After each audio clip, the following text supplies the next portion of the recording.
കരുവന്നൂർ സഹകരണ ബാങ്ക് തട്ടിപ്പിൽ 10.48 കോടി രൂപയുടെ സ്വത്തുവകകൾ കൂടി ഇഡി കണ്ടുകെട്ടി. 50.53 ലക്ഷം രൂപയുടെ നിക്ഷേപങ്ങളും ആരോപിച്ചു.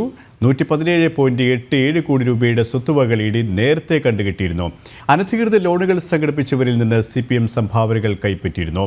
വിവരങ്ങളുമായി ജിജീഷ് കരുണാകരൻ ചേരുകയാണ്. ജിജീഷ്, കരുവന്നൂർ സഹകരണ ബാങ്ക് തട്ടിപ്പിൽ ഇഡി നിലപാട് ഘടിപ്പിച്ചിരിക്കുകയാണ്. മറ്റു വിശദാംശങ്ങളും KP ഇതുൾപ്പെടെ 128 കോടിയിലധികം രൂപയുടെ സ്വത്തുവകകളാണ് ഇപ്പോൾ കരുവന്നൂർ സഹകരണ ബാങ്ക് തട്ടിപ്പ് കേസുമായി ബന്ധപ്പെട്ട് എൻഫോഴ്സ്മെന്റ് ഡയറക്ടറേറ്റ് കണ്ടുകെട്ടിയിട്ടുള്ളത്.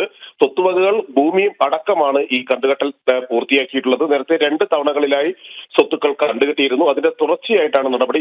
150 കോടി രൂപയുടെ കള്ളപ്പണ സാമ്പത്തിക തട്ടിപ്പ് ഇടപാടുകളാണ് ഇതിൽ പ്രധാനമായും നടന്നത് എന്ന് എൻഫോഴ്സ്മെന്റ് ഡയറക്ടറേറ്റ് കണ്ടിരുന്നു. അതിന്റെ തുടർച്ചയായിട്ടാണ് അന്വേഷണം നടന്നിരിക്കുന്നത്.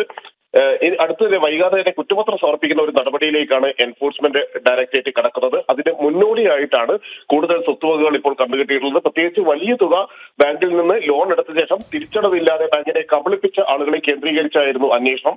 CPMനും ഇത്തരത്തിൽ അനധികൃത ലോണുകൾ അനുവദിച്ചതിലൂടെ വലിയ സംഭാവനകൾ ലഭിച്ചതായും അന്വേഷണം കണ്ടെത്തിയിട്ടുണ്ട്. KP ജിജീഷ് കരുണാകരനാണ് വിശദാംശങ്ങൾ നൽകിയത്.